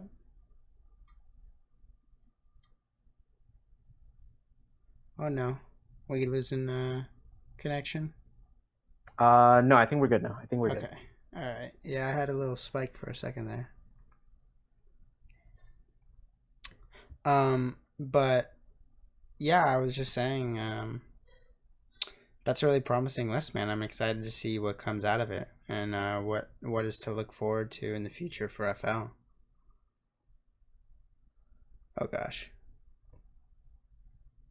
Yeah, like I said, it's essentially to like I feel like these people have like a ton of potentials to be community leaders. Like I feel like these group of people are very approachable, and Yeah. that they have a strong enough like backing with their own name and title to really push themselves into something. You know, Uh, ideally, like the sponsorship is not supposed to last forever. Like even I feel like ideally I should be replaceable. Like eventually I will stop clubbing, or eventually I will stop doing what I'm doing. And I really want to put in place a system where it'll be self-sufficient enough to where anyone can step up and then take control and like manage it. And hopefully, like the skills people take from what they learn from FL is something like they can apply to their own personal lives. And I feel like that's kind of skill set, like like strong communication, team players, stuff like that. Like I really want to have that implemented and then have that kind of like family bond like instilled with them. So even after eventually I do leave, or like eventually I do get replaced, or we expand so much that we do need another person watching. So ideally, it's just like to have people with to have people grow with skill sets, and that you come in and hopefully you come out even better. right. You want to give people that experience that they could feel, positive about putting on a resume, right? Yeah, like I have. Funny enough, I do have futuristic lights on my resume, Oh yeah, and I put a EL on my resume. so like ideally, that's what I really want. Like I want people to come in and then have this sense of responsibility for themselves and the company, and then hopefully whatever skills we can teach them or like skills they can take on their own, they can apply it to their own personal lives. And that's what I really want a sponsor to be, where they can. It's like a give and take. Like we support them and they support us, Right. and in turn we both support the community. Awesome, awesome. So I do need to drop a little bit of information on everyone that's here right now.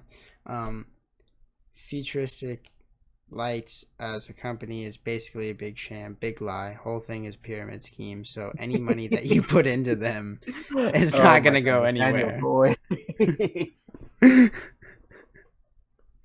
And if that man Nathaniel though, he tried to Oh, embezzle OLS, so I don't want to hear it. yo, oh my God, bro. Oh no, the Sun God, the Phase 2 Sun God. Dude, I still have that like Snapchat video of him like going off for no reason. He's like, "I'm the sun god." Yes. That was it's sad. It's sad to say, but that was from the last IGC. Oh That no. whole interaction with him for the that when he went Sun God. That was the Yeah. last IGC weekend. God damn, so many memories were made. I mean, Fabian missing out on his whole fucking Come on, match. that was a scandal and a half for sure. Yeah. Fuck. Nathan, I wish I could bring you on like midstream. I Uh think we can. I think there's a way we can. there is a way, but I would have there I don't personally have the skills to do all of that. I would have to like do a whole new window capture and then like bring him Yeah, into yeah. your call and everything. We talking Just about pyramid schemes. let me hop in. Dude, Nathaniel's like one of my favorite people in the community. I'm so happy that he's someone I've met over time. Oh man, I can't. It blows my mind every day that he happens to be one of the few people that I met and connected with in the first IGC that I ever went to. The first time I ever left Florida to do anything ever in my entire life outside of go to Kentucky for seeing my grandparents. Um, that he ended up being someone that I not only competed against but got to have an interaction with and talk to and become friends with, and then just to see his trajectory over the years in the clubbing community, it's been crazy. I remember the most recent crackhead activity he did was at 4KC, where he's like, "Hey Teddy, at first I didn't love gloving, but now I love gloving." On the mic, yes. Yeah. Oh my god, that was like the greatest thing. Yo, shout out to Sun God for making so many memorable memories. So I have a question that I've been interested in your opinion on. Also, shout out to um, the bread at IGC 2015, Mm, baguette, dough. on the So rise, always. all on the rise, on the rise. So, how do you think that human archetypes and personalities kind of play into who you are as a glover and what you are and aren't capable of? Or do you think that they play in at all?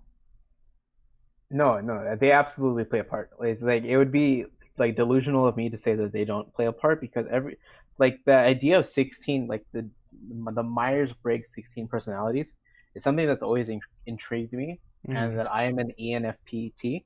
mm, Uh, so I feel like in a weird way, depending on what kind of person you are, is what determines what kind of lover you are. Like clearly, like those who are more technically sound are like are a different type of personality type versus people who are more flow based, or like liquid heavy. So I feel like certain people have their own certain intuitions regarding their own personality types. mm. So I don't believe that there's a superior person type for clubbing. I don't believe that. I feel like everyone has their own pros and cons regarding it because we're all human at the end of the day. Right. So uh, yeah, I think that's pretty much my thoughts on that. Okay, so you said you're INFPT? ENFPT. ENFPT. Okay, okay. All right. Interesting. Yeah, yeah. The title for that is called the campaigner. So it's just like me being a crackhead all the time. So All right. Bet. that's Bet. essentially what that is. Interesting. Yeah, yeah, yeah. I got on like a while before Nathan actually, Mario. I got on it was maybe like a year or so before. I got on phase 1 by Swerve Phase One Swerve back in the day, I was in contact with him, and I was in contact with Jumanji, and fucking at the time Sinner was like one of the main captains, I think, of Phase One, and he was like super against me being on Phase One. He was like, I don't think he's good enough. I don't want him. He's just some random kid from Florida, blah, blah, blah. And it eventually came down to like a group poll, and they voted for me to be on the team. And then, I just kind of had this like weird limbo with Brennan for a long period of time. But yeah, that's how I got on Phase One. And your INFP, me too, brother. Me too. Actually, that I'm very intrigued now. So for a long time, over the years of competitions, I feel like California as a region is no longer number one. As someone from Florida that has traveled out to California and won several competitions, what do you feel like is the best region right now? Because you just said like this, someone from California thought you weren't good enough, some random kid from Florida, but here you are, several years later, winning competitions. So Yeah. Honestly, I don't know, right? Because at this point in time with gloving, we have such a diverse amount of glovers in different areas that are good in their own right. Like, I think if I had to break it down into regions, it would be mainly Hawaii. The amount of skill that comes out of the islands yeah, is I just I undeniable. personally believe Hawaii is untouchable at the moment. Yeah. Um and no, I would not say Colorado. I really don't think. I mean, like, Colorado has the most bodies. I think that that is the most populated gloving area right now. Do I think that it has the highest skill level? I don't know. I don't know everyone that's living in Colorado, so I can't also like give an entire consensus on that. But um I would have to say Hawaii, man. I mean, cuz really in Florida, like, as much as I would love to say the East Coast, really Florida is or even the East Coast in general has like me, my homie Adam Puff, who has won a few competitions. Oh man, I love Nathaniel, man. He goes, "You're just saying that because there's books." No, no, no, not at all. Um, Me, and I could say the a guy named Damien Warhorse. He's very good, very in the competitive scene, but really, we are in the same position as everywhere else, where we kind of have like more or less a sprinkle of like really competitive glovers, and then a community of people who do their own thing, which is fine. But when it comes to consistent placing in competition, I mean, Hawaii is undeniable. They literally wiped through entire lights on brackets. Yeah, I was just about to say like the stats show like I think by the time they got to finals for Lights On, the last Lights On, I think they took like 16 of the spots, Yeah. or it was like some crazy ridiculous number. So I mean, the sheer talent and skill that's pumped out of there is undeniable. And obviously, we've seen a corner on the market as far as how many new glovers are coming out of Hawaii now that we've seen the community kind of simmer down a little bit from where it was around 2015-16. But even with that being said, it's, unprecedented how many skilled glovers are now in the scene because of just that little spurt of time, right? We have people like Mega Wolf, and we've even seen glovers come and go that have made waves in the scene just through that short period of time coming from Hawaii. Like, what his name was Brian, right? Direct Yeah, made a big splash. 4D direct. Holy moly, that guy. Yeah, but yeah, I mean, I couldn't think of anywhere else that would really be able to give them a running at this point. Actually, I have a follow-up question for that. So Yeah. I've always believed in the sentiment that you're only as good as the people around you. Huh. And then I feel like if you look directly at specific communities, like if you look at San Diego and then you look at somewhere in NorCal, their communities are only as strong as the people around them. And then if you look at Hawaii, it's because I just read the comment, it's because they're stuck on islands. I was like, yeah, it's because they're stuck on islands, of course, because again, you're only as good as the people around you. And then if you look at Colorado, like you said, they have the most bodies, but what does that really translate to? It, and then you look at places like Florida and like Washington and like all these different huge like Dallas and Houston, those communities. It's just like how good are they as a community before they are good individually? Right. Yeah, and it really shows. I mean, especially in the coming years and past recent past years of gloving, we've seen really I think the true nature of each community come out, right? Because we've really cut down to the nitty gritty of who is here because they love gloving and who was here because it was the thing that all of their homies were doing at the time. And I think with that comes kind of the test of time and the test of how connected is the community, even the people that are gloving because they love gloving, how connected are they to the wherewithal of keeping the community growing, or how connected are they to just the idea of being a part of a community, right? Because some people, they come in and they come in just to be a part of something, which is, there's nothing wrong with that, but it's also they're hard pressed to contribute to the community at that point because they don't necessarily care about it on the same level as what it would take to really full heartedly push the community when you don't have a lot of people around you to help you do that. Hold on, pause. Yeah. Mario just called me Raj. I can't take this. The disrespect. Oh What? no. After all these years. Jesus. After all these years, this man.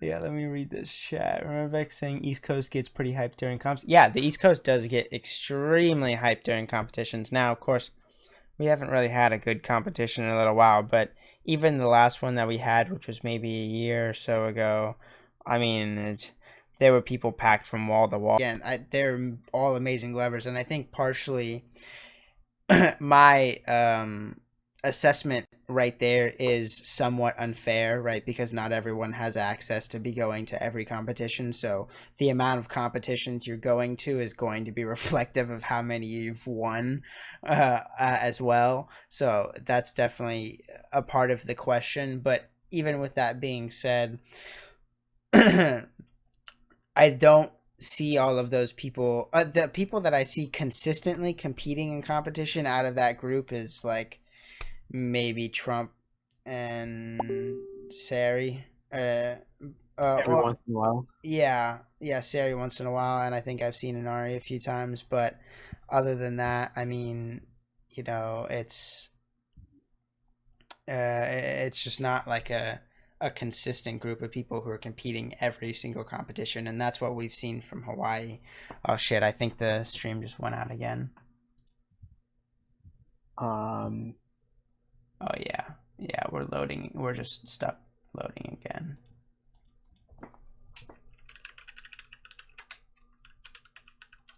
no, the viewers, they're leaving. Yeah, we lost everyone again.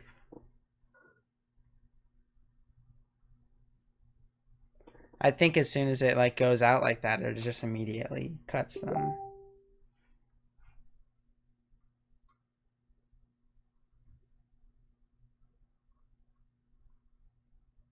Hopefully we can continue.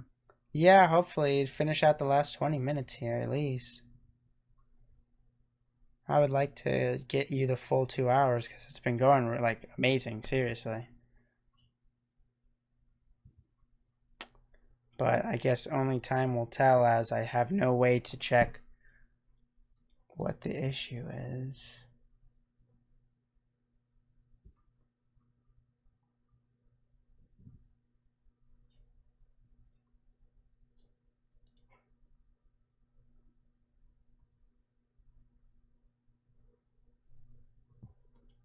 Yeah, I guess we're trying to reconnect. It says my stream quality's good. Um, talk about pyramid schemes. I could turn your 80 into 800. Woo! Shit! That quickly? In seconds? Bro, I've been. Give me the PayPal right now, bro. Yeah, bro, let me get the Venmo link. But if that's the case, hopefully you guys can hear us. Oh, dude, shout out to Toad in the this chat. Yeah, man.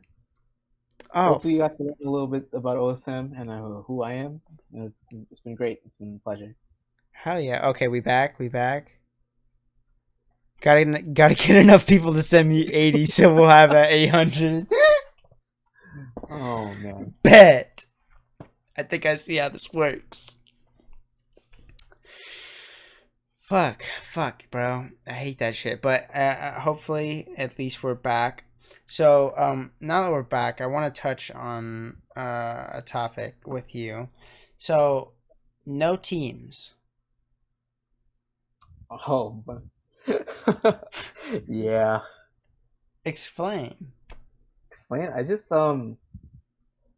guess I've never really fit in any one particular place, and I just always been like bouncing from place to place, and I've never felt like I really fit in. Like even in the gloving community as a whole, like I didn't feel like I was really truly integrated into the scene until I was sponsored, and I feel like I struggled a lot to get to that point, and then even now, like I feel like I've gotten to a point within myself that I feel like unapproachable. Like if I don't feel like a new Glover can come up to me and ask me a question, and I feel like Mm, that's partially my fault, and then like partially me not being as open and as active as I used to be.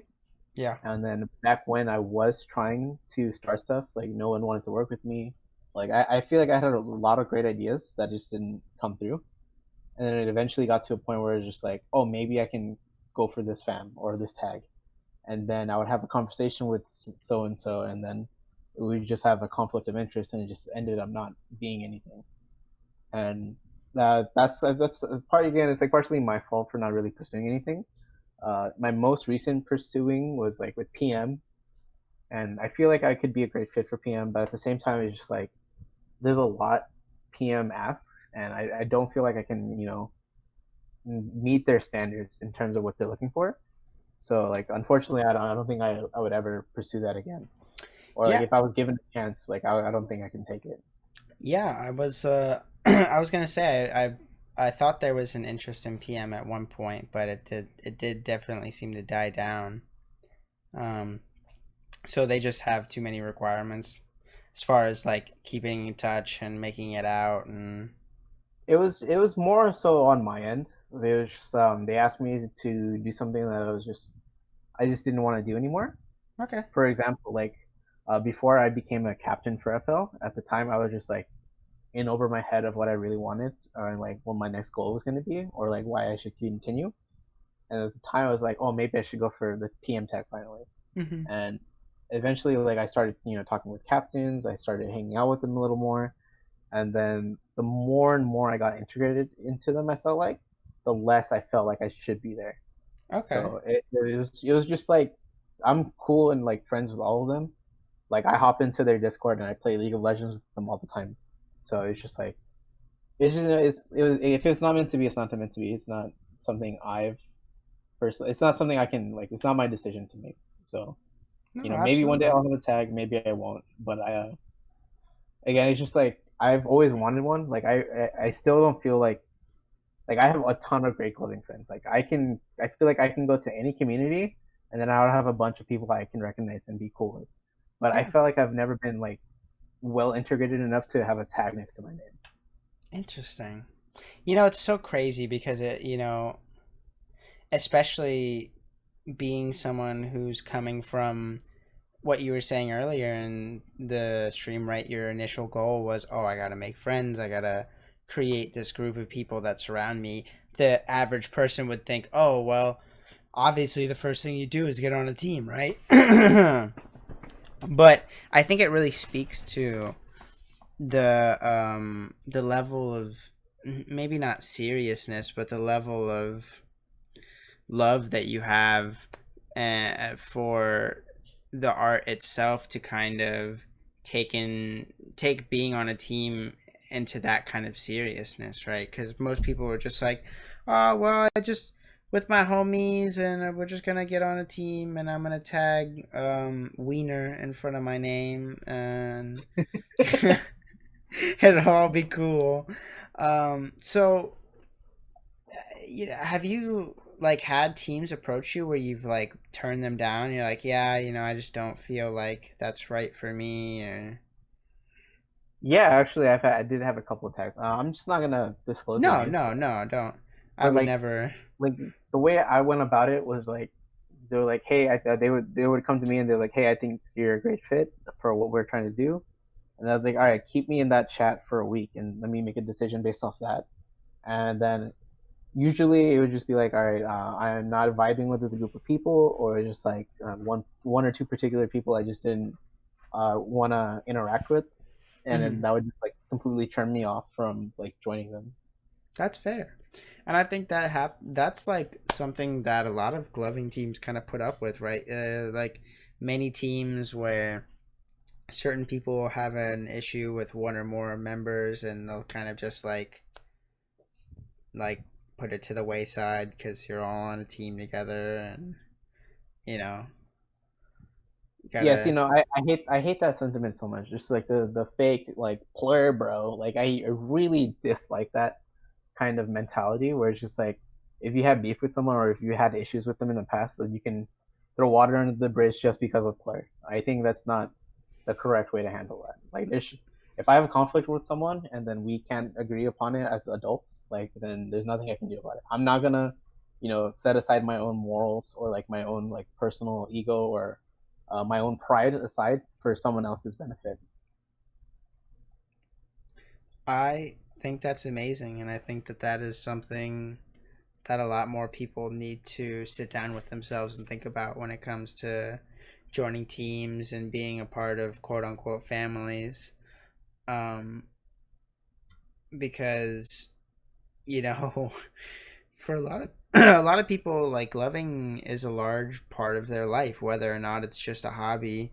It usually takes up a good majority of your time, and you sink a lot of your time into being around people that are doing the same thing. So ultimately it is going to affect your life and the way that you develop as a human being. So making any kind of decision as far as to what you're going to surround yourself with is crucial.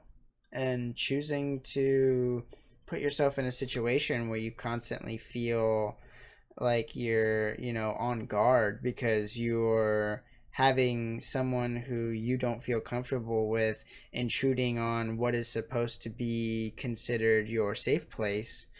I mean, it really makes you think a lot about, well, what am I really on the team for? Am I on the team because I really like the letters that are in front of my name? I really think the tag looks cool, or am I really there because it's a group of people that I'd really be willing to put my life on the line for? And maybe some teams aren't that serious, right? There are a lot of skill tags that I think fall under the realm of not necessarily being that serious. But what would you feel about being on like a skill tag or something in that regard? To me, I would never join a skill tag because I feel like once you attain a skill tag, that everything you do from there on forward, you would have to tailor to that skill tag forever. And I don't want to like tailor my own personal style or like I don't want to be able to be in a creative like freedom. Like I need that creative freedom to be who I want to be. So like I feel like if I were to join a skill tag, that I would just never develop any further besides what that skill tag is. And that's just like it's something that's easily fixable, but that's like my own personal fear that I would change as a person, or like I would change the way I glove, and it's just something I don't want to do. No, I think that's fair. I think that's fair. But I will say, as someone who is the owner of multiple skill tags, um, I can feel like the thought process behind what you're saying, and it definitely makes some sense. But I would have to say personally that that's really a battle of your own mindset, right? Like, Yeah, yeah. um, whether or not you get on that skill tag is not really representative of whether or not you have to do that shit all the time. Really, what it is just like, I mean, the way that people make this comparison and the negative connotation, sorry, all the time, of like they're gym badges, right? It's just like Pokemon, but Mhm.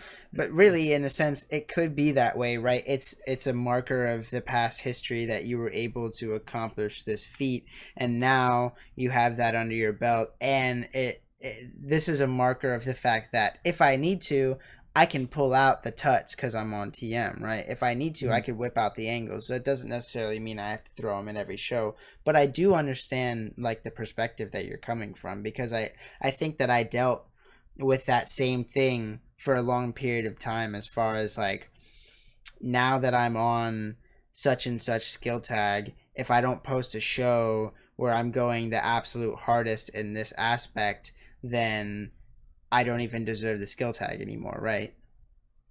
Yeah, but like I think like the only skill tag that comes to mind regarding that is mob. Yeah, Like, yeah, you gotta have killer musicality. Like that's a huge aspect of what we do.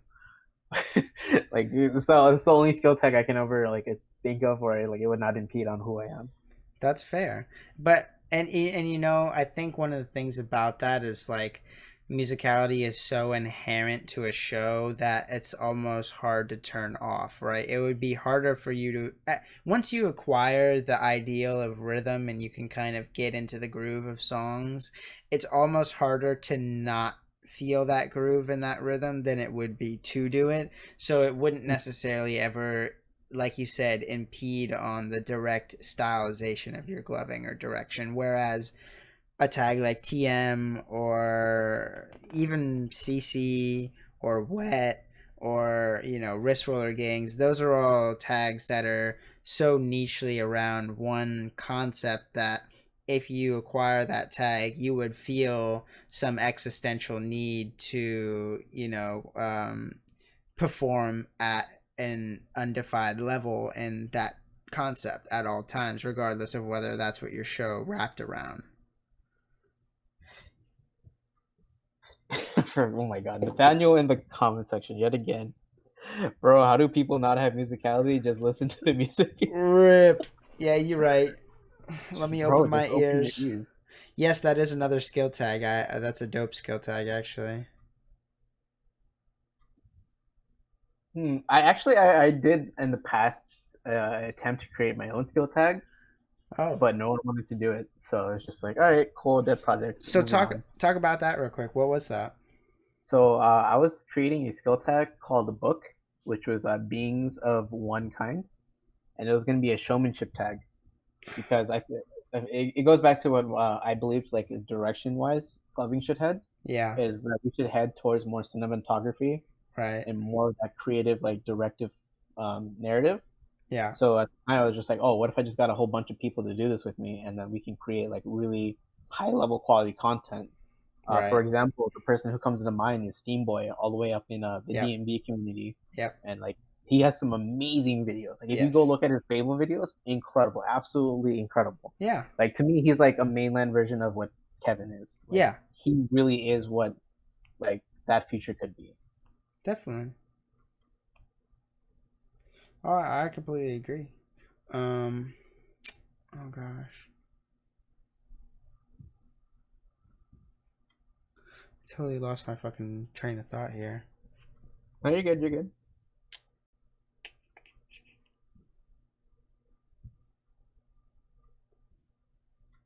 Oh, right. So, And did you create this skill tag after style over everything was a skill tag? Uh, kind of. This was when Style Over Everything kind of like calmed down for a little bit. I remember they did their little thing at IGC, and then Mm-hmm. after that, nothing really came of them, or like nothing really continued. Yeah. And I feel like they were more uh, generalized or more tailored to actually going into the dancing field, Yeah. where the gloving is like a part of an actual dance performance now, which I think is incredible. I think that's a great idea. Yeah, I do So too. that's the Style Over Everything eventually like came to me. But what I really wanted to do was like create like puppet level production or Steamboy level production videos, and that's essentially what I Mm, really wanted out of that tag. I see, I see. So okay. Yours is more presentation than actual like Yeah. conceptual skill versus like of adding dancing into your gloving. And I think that part of the whole dancing them adding dancing directly into gloving was kind of representative of the middle point that gloving was going through, at where there were some glovers who were getting into dance that had been glover before they were serious dancers, and they were trying to intertwine the two, and then vice versa was going on, where there were dancers that were coming in that were trying to get into gloving, and they were trying to mix everything up, and we didn't really have a solid blend point for what was acceptable and not acceptable as far as doing full body dance along with your gloving. And Trips was definitely one of the first people to kind of set precedents for what could and couldn't be done as far as dancing with your gloving and shit. And I think, along with upsetting a lot of people, he made some big steps in the community towards opening up the style of really putting yourself into the show, versus what you're talking about, which is like more of the production side, which it still takes everything Mhm. from the skill side. It's just it takes a whole nother layer of skill for production to be able to produce a video of quality like that. Yeah, it's just shout out to the comment section yet again. Parrot, Yes. that one IGC, that man came in, 2014. did not care about what our standards were, and created his own set, and he came in like a wrecking ball for sure.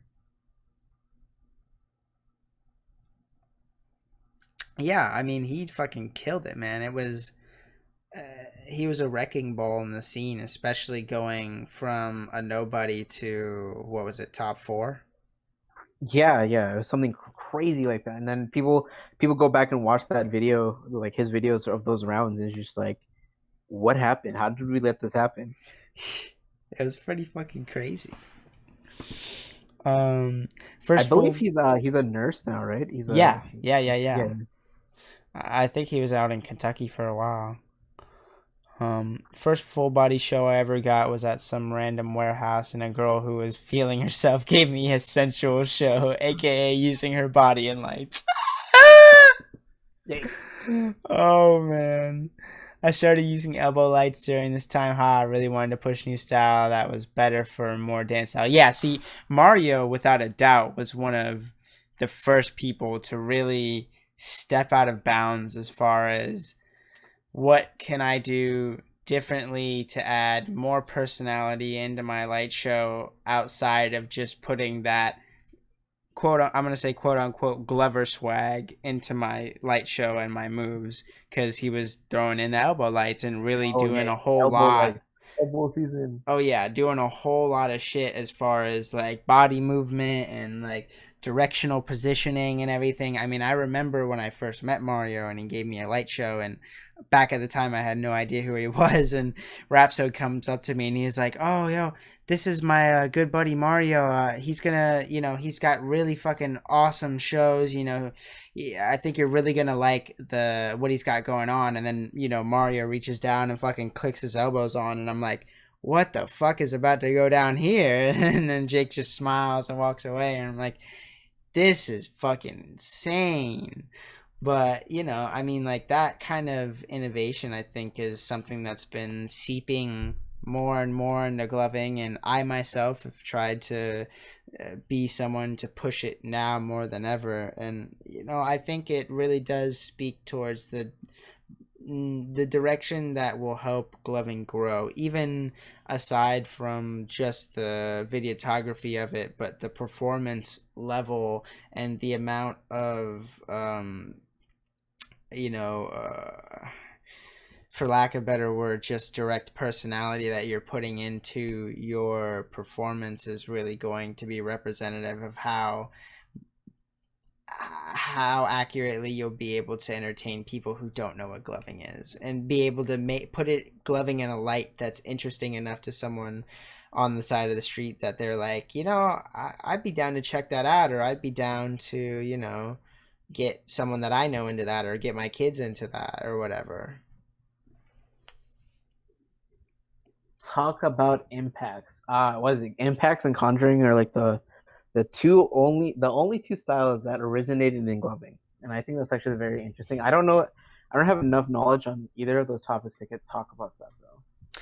Yeah, unfortunately, we are at the time limit as well too here. Yeah, So, yeah. um, with that being said, I want to thank you so fucking much for coming on here, man, and also for being understanding of the issues that I had last week when we weren't able to get to it. So I'm super glad that we were able to do this and to just touch on some insane bits of information that I don't think like 90% of the gloving community even knows about. So, thank you, dude, so much. Yeah, no, absolutely. I would gladly do this again in the future. Hell Like, yeah. I would, dude. Can you? I would love for like having a panel of people to sit down and talk about weird stuff. Dude, yeah, actually I am working on doing something similar to that. I still have the stream with Youngblood, Rhapsode, and Materia in the works, so I'm gonna try and do something like that. And Ooh, if yeah, that I'll goes definitely well, sit in for that. Just let me know. hell yeah, if that goes well, I would love to start doing more, panel style streams with multiple people and shit. But yeah, man, I would love to have you again. Obviously, as we can see, it seems like there's more than enough things for us to continue talking about past 2 hours. Um, but unfortunately, that's where we're gonna have to cut it today, people. I love everyone who has come through for this. Your support means the world to me, and it allows me to continue pushing forward and doing these streams to bring out the information that people aren't able to get to at this point in time. So thank you. Thank you all so much for coming through. I really appreciate everything. This stream has been super fucking awesome. Be sure to stay tuned for next week. I don't have, oh no, I'm sorry. I do have people lined up for next week. So be ready Oh, for Monday and Wednesday. Super excited about those streams. Um, Shout out to you guys, man. Thank you so yeah. much. Shout out to all the PLL peeps in the chat. You guys been super sick the whole time. Hell yeah, man. PLO always coming through with the major fucking support. Originality coming through for days, man. For days. But yeah, man. I hope everyone has an amazing night, and we'll see you later.